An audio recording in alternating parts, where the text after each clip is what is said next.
So, hi everyone, my name is Renel Bisiago from BSIT3-A. So, I'm here to explain my chatbot using VB.net. So, first is arisata sa atong code. So, sa atong code, kay natadiri public class form 1, the next sa dim chatbot responses as new dictionary of string from then close bracket. So, mo ni atong chatbot responses. So, if mo input kag hi, ang mo reply sa atong chat ang mo response kay ang morning hello, how can I help you today. Then if mo input kag hello, ang mo response kay hi there, then what can I assist you with. Then if mo input kag how are you, ang mo response kay I'm just a bot but I'm here to help. If mo input kag what's your name, then ang mo response kay I'm a chatbot created to assist you, you can call me chatbot. Then if mo input kag bye, ang mo response kay goodbye, have a great day. Then if mo input ka og help, then ang mo response kay sure, I can assist you with general information. What do you need? What do you need help with? Then if mo then sa kaning default kay mo na ni diri ang if mo input ko default kay ang mo response kay I'm sorry I didn't understand that. Can you please ask something else? So sa diri kay if mo input ka og wala diri sa tong chat responses kay ang mugawas ay sa wala diri sa atong dictionary kay ang mugawas kay mao ni ang I'm sorry I didn't understand that. The next is the dim chatbot response Tagalog as new dictionary of string from then close bracket. If may input kag kumusta, diyan ang mo response kay kumusta, paano kita matutulungan. Next, if may input kag kumusta ka, ang mo response kay isa lang akong bot pero narito ako parang tumulong. Then if mo input ka og ano ang pangalan mo, ang mo response kay ako ay isang chatbot na lika upang tumulong. Maaari mo ba akong tawaging chatbot? If mo input ka og tulong, if may input ka og paalam, then ang mo response kay paalam, mag-ingat ka. Then if mo input ka og tulong, ang mo response kay matulungan kita sa pagkakalatang impormasyon ano ang kailangan mo. Then if mo input ka og default kay mo ni siya, ang pasensya na hindi ka maintindihan. Yun, pwede mo bang ulitin ng iba?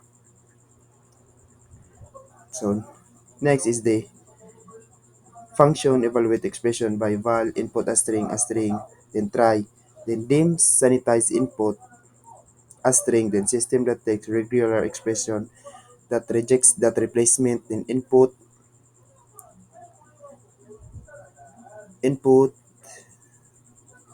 kaya man input.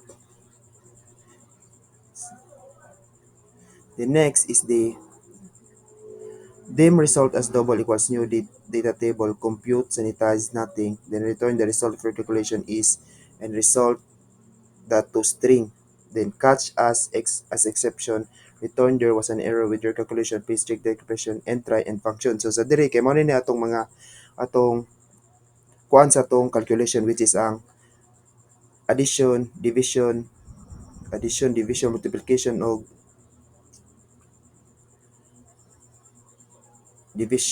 addition, division, multiplication og subtraction. Next is the end function.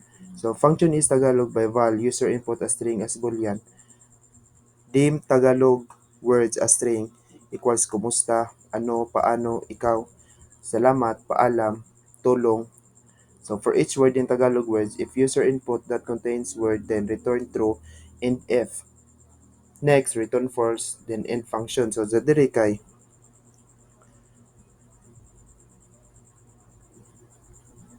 mao ni atong mga Tagalog words, which is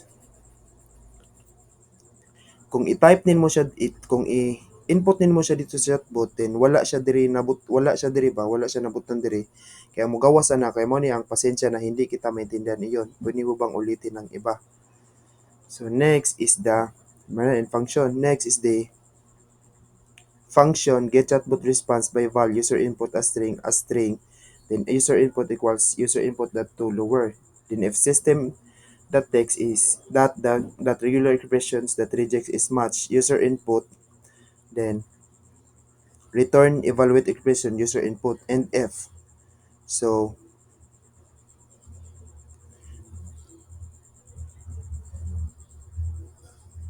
So if dire if ang gi-input nimo kay match siya sa kuan kay mo response siya sa katong mo, then return word question, then user input and F. Then if it's Tagalog user input, then if chatbot response Tagalog that contains K user input, then return chatbot response Tagalog, then user input else, return chatbot response Tagalog, then default, and F. Else, if chatbot responses that contains K user input, then return chatbot response user input. Else, return chatbot response default, and F, then and F. So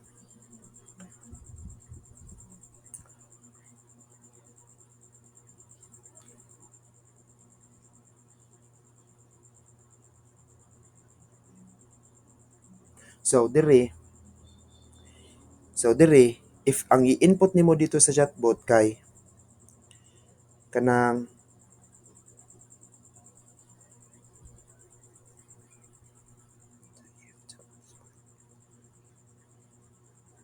lagi if ang i-input nimo dito sa chatbot kay katong for example lagi if i-input nimo dito sa chatbot kay match siya sa katong naa sa dictionary kay mugawas siya kung unsang mo i-response siya kung unsa ang nakabutang dito. If dili kay ang mo response niya ang katong default. Same ra ni siya diri sa kaning if chatbot response user then report sa sa first nga dictionary. So end function. So private sub button send click send as object e as event arg then handles button send click dim user input as string equals text box input the text the trim. If string is null or empty user input then return endf then reads text box that appends you and user input and environment that new line. Dim response as string equals get chatbot response user input. Then reach text box chat that append text chatbot and response in environmental that new line. Then text box input that clear. Then rich text box chat that selection start equals rich text box chat that text that length. Then text box chat that scroll to caret. Then next if user input the to lower equals bye or else user input to lower equals paalam, then message back that show goodbye, the application will now close. Application that exit, then nf and sub, then private sub for one load sender as object, e as event args handle my base that load, and sub then end class. So ato ni siya i-run. So why na to siya run?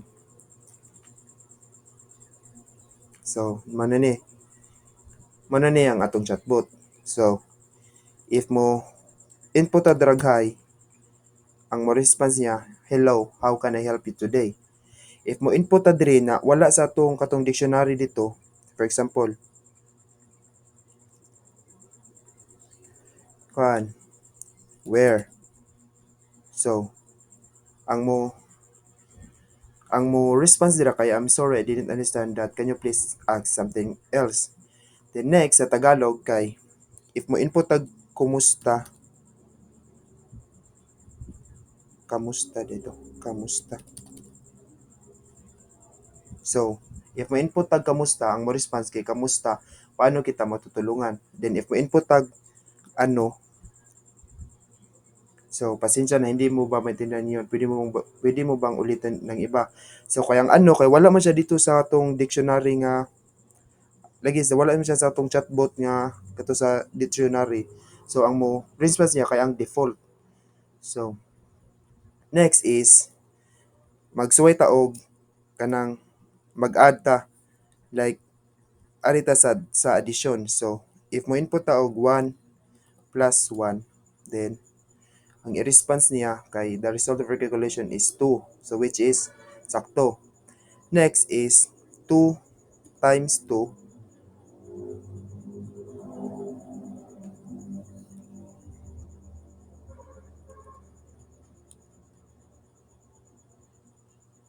So, 2 times 2 is the result of your calculation is 4, which is sakto.